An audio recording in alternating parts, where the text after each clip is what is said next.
Morning, Lottie. Morning. So I see we're doing yet another recipe from your cookery book that I've not had before. Oh. Bit of a pattern going on there. Well, you've never asked for them. That's no excuse. Okay. Well, you're really going to love these. They are actually one of my favourite recipes from the book, and they go with a soup, a smoked salmon soup in the book, which is actually just a leek and potato soup that you pour over some smoked salmon at the bottom of a bowl, and then it cooks the smoked salmon. It's really delicious. You get these little morsels of salty goodness at the bottom of your bowl, and these are the sidekick. So should we actually tell the viewers what you're making? Well, I'm making them for you, but I'm also making them for my lovely friend Nick Thorogood, who, when I said that I was going to make these, he was very excited and he said he's going to do them. So Nick, these are for you, and these are blue cheese muffins. Well, actually they're blue cheese and walnut muffins. I know, it's exciting, isn't it? Are you really excited? So excited. How excited are you? Right, well, I have got 200 grams in here of self-raising flour, okay? Which I have measured out accordingly to my receipt in the book. I had to keep looking at because I can't remember it. And then I'm going to add to that, mix the flour, blue cheese, herbs, sunflower seeds, which I haven't got, and pine nuts, which I haven't got. So I'm using mixed seeds like this, which are going to go in. So it just gives texture. So just some little mixed seeds. This is your trill, bird seed again. And some walnuts, which are the blue cheese and walnuts. They're so beautiful together. So just a few of these go in. I'm just going to break them up with my fingers. So these aren't your normal muffins, are they? Certainly not. No, they're not your normal muffins. They're not your brown muffin or your banana muffin or your blueberry muffin. These are savoury and they are really, really scrumptious and very Moorish. And they go beautifully with soup, but actually just, you know, to have on the side of a salad or something at lunchtime as well. Really lovely. So you stir those in. We're also going to pop into that some parsley and some chives. I'm just going to roughly chop it all together. It's just quicker. Stalks and all, the whole lot. Okay. All the flavour of parsley actually is in the stalks. That's where most of it is. It's like in mushrooms. Most of the flavour is in the peel, when you peel mushrooms, or you did in the 80s, and in the stalk. So never throw those bits away. So chives and parsley goes in fresh. Okay, and blue cheese. Now, Have we got any blue cheese? yeah, might have quite a lot of it actually.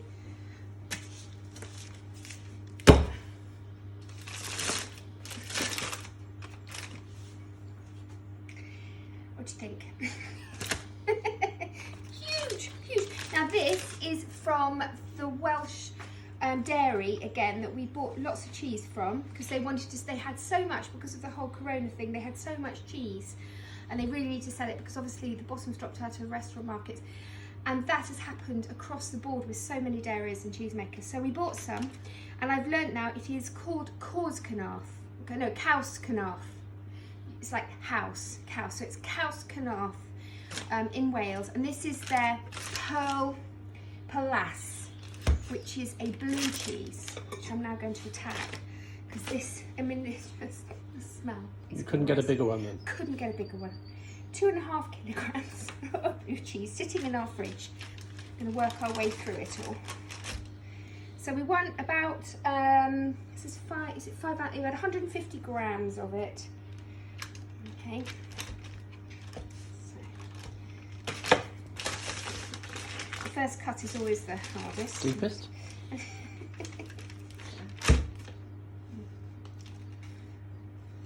Oh gosh, that's lovely. Oh, that's so creamy and so ripe as well. It's perfectly ripe.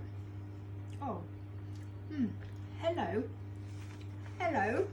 That is a wonderful cheese. Right. Let me just put it over there. Wait a minute. I will just cut the mouldy bit on the edges off. Nothing wrong with it, but I want to have just the inside crumbled into. So just crumble it between your fingers. You need to chop it. It should just crumble quite nicely. It's just wonderful. It's such beautiful cheese. Okay, So that all goes in. So you're going to have these lovely big lumps of melting, molten blue cheese going through your muffins when you eat them warm. Which you will do. You'll eat them when they come straight out of the oven. You won't be able to resist. I know you won't be able to resist. So that's the ingredients in there. And in here, I've got sunflower oil, milk, 1 egg going in. Okay. Let's just beat that together. And then what you do is you add wet to dry, and very quickly then you transfer that to some muffin cases and pop it in the oven. It's really, really quick to make these. So,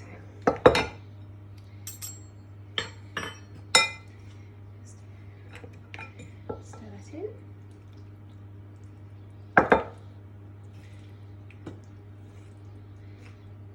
bit like the soda bread, you don't really want to handle it too much, okay? It will look a little unmixed and a little curdled. It's very normal, that's exactly how it should be. But just don't overhandle it, because then they just won't be as light. It is a case of just mixing it together quite quickly and then putting it straight into the muffin cases. Now, some people use ice cream scoops for this, you know, the clippy ones. I don't think I've got any. So I'm just going to use, it's just they're very easy to scoop in there with that. But I'm just going to use a spoon. You should make 6 large ones, okay? If you want to make smaller ones, by all means do. You can make probably 9 to 12 of those. So, just see how many I can make out of this batch. I think I might actually be able to make more.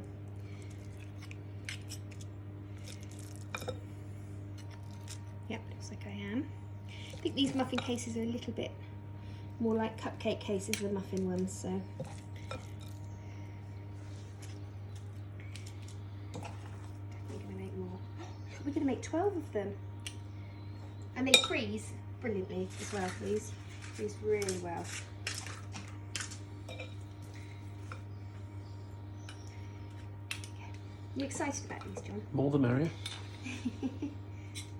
Oops. You were busy yesterday, weren't you? Lawn?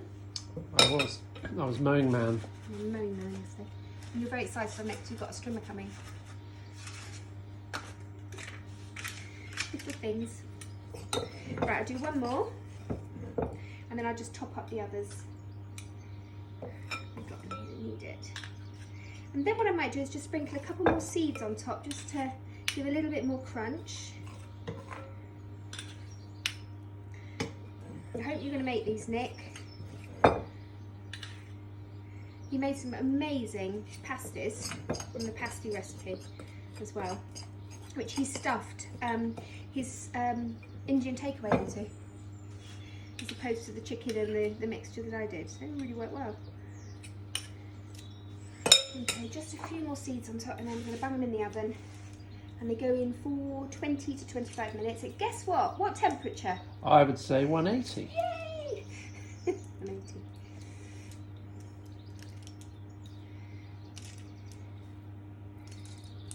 You could make a cookery book for darts players. Wah, wah. These are really hot. They literally have just come out of the oven. So I'm just going to do this entirely so everyone can see how wonderful they are. Not at all in a selfish fashion of, yes, I would like to eat this all by myself right now in a darkened room with the curtains closed and just yummy. So I'm just going to say to you, these are scrumptious, really scrumptious, scrumptious. I insist you make them, Nick.